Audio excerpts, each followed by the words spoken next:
Good morning dear students, welcome back in HW current affairs classes. आज हम लोग पढ़ने वाले हैं 17 फरवरी का इंपॉर्टेंट करंट अफेयर।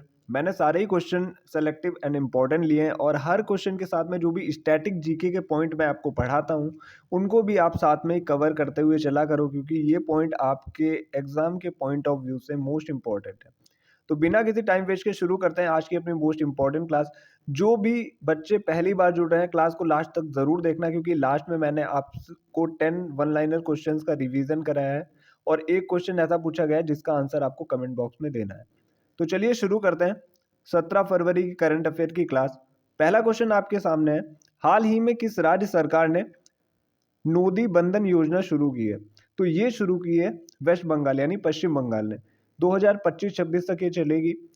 बंगाल के नदी क्षेत्रों को विकसित करने व गंगा के किनारों पे जो कटाव होता है उसको रोकने हेतु ये नोदी बंधन योजना शुरू की गई है। अब ये योजना थी बंगाल की। इसी के साथ ही हम कुछ अन्य योजनाएं पढ़ लेते हैं जो अलग अलग राज्यों में स्टार्ट की गई हैं और आगे आने वाले एग्जाम में ये क्वेश्चन जरूर आपको देखने को मिल जाएंगे। पहली है पार्थ योजना। इसको मैं कई बार रिवाइज करवा चुका हूँ। ये शुरू हुई है मध्य प्रदेश में। बीमा सखी योजना शुरू करने वाला दूसरा राज्य कौन सा है? तो ये है गोवा। और पहला कौन सा अगर पूछा जाए तो पहली बार इसे हरियाणा ने लॉन्च किया था। हर खेत स्वस्थ खेत, ये भी हरियाणा राज्य की योजना है। मुख्यमंत्री मोबाइल ऑपरेशन थिएटर योजना, ये नागालैंड की है। अगला है वन प्लेट वन बैग योजना। ये जो महाकुंभ को प्लास्टिक मुक्त करने के लिए इस योजना को शुरू किया गया था। तो ये था फर्स्ट क्वेश्चन। अब हम लोग चलते हैं सेकंड क्वेश्चन की तरफ। तो हम लोग आ चुके हैं अपने सेकंड नंबर के क्वेश्चन की तरफ। सेकंड नंबर का क्वेश्चन है, हाल ही में विश्व पेंगोलियन दिवस मनाया गया। तो ये मनाया गया है 15 फरवरी को और ये हर बार फरवरी के जो थर्ड सैटरडे होता है, फरवरी मंथ का तीसरा शनिवार होता है, उस दिन मनाया जाता है। तो इस बार तीसरा शनिवार जो है फरवरी का 15 फरवरी को पड़ रहा है और ये 14वीं बार मनाया जा रहा है, यानी 14 नंबर का है। बात हुई है महत्वपूर्ण दिवस की। तो अब हम लोग फरवरी मंथ के जितने भी महत्वपूर्ण दिवस अभी तक मनाए थे उनको रिवाइज कर लेते हैं। पहला है 1 फरवरी को मनाया गया भारतीय तटरक्षक बल दिवस। दूसरी फरवरी यानी 2 फरवरी को मनाया गया विश्व आर्द्रभूमि दिवस। 4 फरवरी को मनाया गया विश्व कैंसर दिवस। 10 फरवरी को मनाया गया अंतर्राष्ट्रीय मिर्गी दिवस और 10 फरवरी को मनाया जाता है राष्ट्रीय कृमि मुक्ति दिवस। 11 फरवरी की बात करें तो सुरक्षित इंटरनेट दिवस मनाया गया। 12 फरवरी को राष्ट्रीय उत्पादकता दिवस। 13 फरवरी को राष्ट्रीय महिला दिवस और 13 फरवरी को ही वर्ल्ड रेडियो डे भी मनाया जाता है। तो ये था दूसरा क्वेश्चन। चलते हैं नेक्स्ट पेज की तरफ। तो हम लोग आ चुके हैं नेक्स्ट पेज पे। थर्ड नंबर के क्वेश्चन को डिस्कस कर लेते हैं। हाल ही में भारत रंग महोत्सव 2025 कहाँ आयोजित किया गया? तो इसका आयोजन हुआ है न्यू दिल्ली में। भारत रंग महोत्सव, इसी को भारंगम भी बोलते हैं, यह विश्व का सबसे बड़ा रंगमंच महोत्सव है और इसका आयोजन 28 जनवरी से 16 फरवरी 2025 तक हुआ। थीम की बात कर लेते हैं, एक रंग श्रेष्ठ रंग और एक अभिव्यक्ति सर्वोच्च रचना। तो ये थी इस बार की थीम। बात करते हैं इसके मुख्य अतिथि कौन है। तो ये मुख्य अतिथि हैं पर्यटन मंत्री गजेंद्र सिंह शेखावत। यहाँ पे सर्वोच्च होगा, इसको आप लोग करेक्ट कर लीजिएगा थोड़ा। अब हम बात करते हैं फोर्थ नंबर के क्वेश्चन की। फोर्थ नंबर का क्वेश्चन क्या है? फोर्थ नंबर का क्वेश्चन है, हाल ही में महिला प्रीमियर लीग का तीसरा सीजन कहाँ शुरू हुआ? तो ये वडोदरा गुजरात में शुरू हुआ। WPL यानी कि इसकी फुल फॉर्म होती है वुमेन्स प्रीमियर लीग। जैसे IPL होता है ना, इंडियन प्रीमियर लीग, वो पुरुषों की होती है, और WPL होता है वुमेन्स प्रीमियर लीग। एडिशन की बात करें तो इस बार इसका तीसरा एडिशन है, यानी तीसरा संस्करण है। कब से कब तक इसका आयोजन होना है? 14 फरवरी से 15 मार्च 2025 तक होगा। प्लेस क्या है? ये 4 जगह पे आयोजित होगा, वडोदरा, लखनऊ, मुंबई और बेंगलुरु। पहला मैच किसके किसके बीच खेला जाएगा? तो ये RCB और गुजरात टाइटंस के मध्य पहला मैच खेला जाएगा। टोटल कितनी टीमें इसमें हिस्सा ले रही हैं? तो टोटल 5 टीमें इसमें हिस्सा ले रही हैं। बात करते हैं ACC के अध्यक्ष कौन है? तो ये हैं शम्मी सिल्वा, अभी हाल ही में बने। ICC के अध्यक्ष की बात करें, इंटरनेशनल क्रिकेट काउंसिल की, तो वो जय शाह बने और ये सबसे कम उम्र के बने। ये भी आप लोग क्वेश्चन याद रखिएगा। चलते हैं फिफ्थ नंबर के क्वेश्चन की तरफ। तो फिफ्थ नंबर का क्वेश्चन आपके सामने है, हाल ही में आदि महोत्सव 2025 का आयोजन कहाँ किया गया? तो ये किया गया न्यू दिल्ली में। 16 फरवरी से 24 फरवरी के बीच इसका आयोजन होता है और ये कौन करता है? ट्राइफेड करता है। इसकी फुल फॉर्म होती है the tribal cooperative marketing development federation of India, जिसकी स्थापना होती है 1987 में और इसका हेडक्वार्टर है न्यू दिल्ली में। और जनजातीय कार्य मंत्री ने इसका उद्घाटन किया। इनका नाम है जुएल ओराम, जुएल ओराम इनका नाम है। अब हम बात करते हैं अगले क्वेश्चन की, यानी कि 6 नंबर के क्वेश्चन की। 6 क्वेश्चन है, अंतरराष्ट्रीय महिला सम्मेलन का उद्घाटन किया गया। तो ये बेंगलुरु में इसका उद्घाटन हुआ। राष्ट्रपति द्रौपदी मुर्मू ने इसका उद्घाटन किया है। बात हुई है महिला दिवस की, तो दो बड़े कंफ्यूजिंग पॉइंट हैं, अक्सर बच्चों को ये क्लियर नहीं हो पाते हैं। राष्ट्रीय महिला दिवस और अंतरराष्ट्रीय महिला दिवस कब कब मनाया जाता है? तो राष्ट्रीय महिला दिवस 13 फरवरी और अंतरराष्ट्रीय महिला दिवस 8 मार्च को मनाया जाता है। ये दोनों पॉइंट याद रखिएगा, अक्सर एग्जाम में बच्चे यहीं पे कंफ्यूज हो जाते हैं। अब हम चलते हैं नेक्स्ट पेज की तरफ।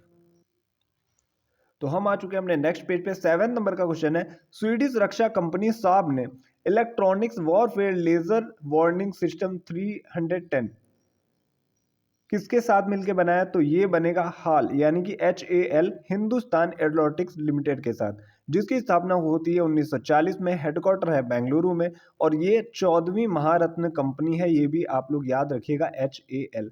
और इसी के साथ एक और करंट का पॉइंट है, मैंने आपको अभी हाल ही में पढ़ाया था। HAL ने हिंदुस्तान जेट ट्रेनर 360 है, यहाँ पे 360 का नाम बदलकर क्या रख दिया? तो यशस इसका नाम रख दिया है, नया नाम हो गया। अब हम बात करते हैं अगले क्वेश्चन की, यानी कि 8वें क्वेश्चन की। 8वां क्वेश्चन क्या है, हाल ही में आइंस्टीन वलय की खोज किसने की है? यानी आइंस्टीन रिंग की खोज किसने की है? तो ESA यानी कि यूरोपियन स्पेस एजेंसी ने इसकी खोज की है। मोस्ट इंपॉर्टेंट क्वेश्चन हो जाता है। आइंस्टीन रिंग क्या है? प्रकाश की एक रिंग है जो किसी खगोलीय पिंड जैसे कि डार्क मैटर, आकाशगंगा और आकाशगंगाओं के समूह के चारों ओर दिखाई देती है। इसको बोलते हैं आइंस्टीन रिंग। ESA की बात कर लेते हैं हम लोग। ESA यानी कि यूरोपियन स्पेस एजेंसी, इसकी स्थापना होती है 1975 में। हेडक्वार्टर है पेरिस फ्रांस में और इसके डीजी कौन है? जोसेफ एस्टबेचर इसके डीजी हैं। ये इंपॉर्टेंट नहीं है आपके लिए, बट ये चीज़ें इंपॉर्टेंट होती हैं। ESA की फुल फॉर्म क्या होती है, इसका हेडक्वार्टर कहाँ है, तो ये चीज़ें एग्जाम में आ सकती हैं। अब हम बात करते हैं अपने अगले क्वेश्चन की तरफ। अगला क्वेश्चन हमारा नवा क्वेश्चन, हाल ही में चर्चा में रहा बेल विवाह कहाँ होता है? तो ये होता है नेपाल में। ये नेवा समुदाय द्वारा होता है। इसमें क्या होता है कि अगर लड़की का हस्बैंड खत्म हो जाता है या फिर उसकी डेथ हो जाती है तो वो विधवा नहीं मानी जाती है, उसकी शादी पहले ही सूर्य देवता से करा दी जाती है। तो ये इसलिए चर्चा में बना था। बात हुई है नेपाल की। नेपाल की कैपिटल है काठमांडू। यहाँ की करेंसी है नेपाली रूपी और यहाँ के प्रेसिडेंट है रामचंद्र पौडेल और प्राइम मिनिस्टर है KP शर्मा ओली। अब हम बात करने वाले हैं अपने अगले क्वेश्चन की, यानी कि 10वें क्वेश्चन की। 10वां क्वेश्चन है हमारा, लोकसभा ने कितनी भाषाओं को ट्रांसलेशन सेवाओं में शामिल किया है? तो 6 भाषाएं अभी और शामिल कर दी गई हैं। अभी तक थी कुल 10 भाषाएं और अब 6 और जुड़ गई तो टोटल 16 हो गई। मैं अगली बार रिवीजन में आपको ये 16 भाषाएं भी बता दूंगा। इसी के साथ कुछ जो एक्स्ट्रा पॉइंट होते हैं, जैसे कि क्लासिकल लैंग्वेज अभी कितनी है टोटल? तो क्लासिकल लैंग्वेज अभी तक 6 हुआ करती थी, 5 और जुड़ गई, टोटल हो गई 11। एक ना एक क्वेश्चन यहाँ से पूछा जा सकता है, वो 5 नई भाषाएं कौन सी हैं? असमी, मराठी, पाली, प्राकृत और बंगाली, ये 5 भाषाएं हैं जो जोड़ दी गई हैं क्लासिकल लैंग्वेजेस में। अब हम बात करते हैं अपने लास्ट क्वेश्चन की। लास्ट क्वेश्चन है हमारा, पर्यावरण थिंक टैंक जर्मन वॉच के जलवायु जोखिम सूचकांक 2025 में भारत का स्थान क्या रहा? तो भारत का स्थान इसमें रहा है 6। अब हम चलते हैं नेक्स्ट पेज की तरफ। अब हम रिवाइज कर लेते हैं अपने वन लाइनर क्वेश्चंस को। वन लाइनर क्वेश्चन कौन कौन से हैं? विश्व पुस्तक मेले का फोकस देश कौन चुना गया? तो रूस है। एक्सियोम 4 मिशन से अंतरराष्ट्रीय अंतरिक्ष स्टेशन पर जाने वाले पहले भारतीय कौन है? तो ये शुभांशु शुक्ला है। थर्ड नंबर का क्वेश्चन है, हाल ही में भारत तथा USA के बीच 50,000 किलोमीटर लंबे water worth Subway cable project की घोषणा की है। तो ये मेटा ने की है। भारत में कुल कितने रामसर स्थल हो गए?